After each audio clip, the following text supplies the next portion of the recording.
And then as far as, so when you were really young and the first few hospital admissions, Yeah. did did you ever have that feeling of, oh, why me? Or like everyone else in here is a lot older, or what was your head like then? Yeah, I'd always felt like, why me? Like all my friends are fit and healthy, and it happens to be me as the one who's not.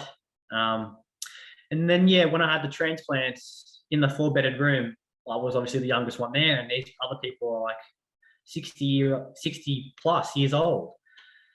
Uh, but yeah, It's a tricky one, and something, anyone who goes through a transplant young is going to come mm, up with that. I was the same. I'd go up on these cardiac wards and they're filled with people, 60 plus. yeah, And often as a young person, it's quite distressing because, if you are in a four-bedded ward, there's so much going on with, all these people. This can be moaning and groaning and all sorts of horrible mm, things that can quite scare you as someone young. Did you have a bit of that yeah, too? like yeah. So in the four-bedded room, like a lot of them would like delirious as well, and that they'd Yeah. keep me up at night, and I'd ask mum like why they're delirious, and they said, oh, just their liver's not functioning problem, but they weren't getting rid of their toxins, and that was a bit of a scare. Like I don't want that to happen to me Yeah. being in there. And is that something you just gradually got used to, or like what would be your advice for someone who's sort of going into hospital that might end up in that scenario? How do they navigate it? I think like during the day when they were like more with it, I just talk to them, build a rapport.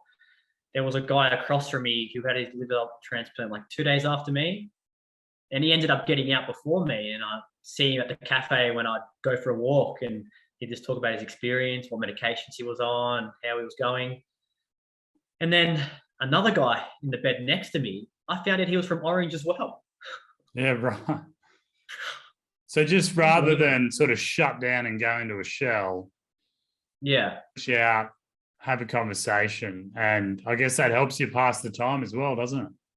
Yeah, it does. So like they've got their own story too, and they want to hear yours because you're like the only young fella in here. So Yeah. And in some ways, I guess that's what I found too is once you did reach out or they reached out to you, you almost felt it went from being, really concerned about yourself being young in here to almost feeling special in some ways because they're like, wow, what's your story, young fella? yeah, that's right. And you think when you're young, your immune system's pretty good, so you'll pick up pretty well, or you'll heal well, get you going with your life, and then you kind of feel sorry for these other guys who could be on a second liver transplant, or you just never know.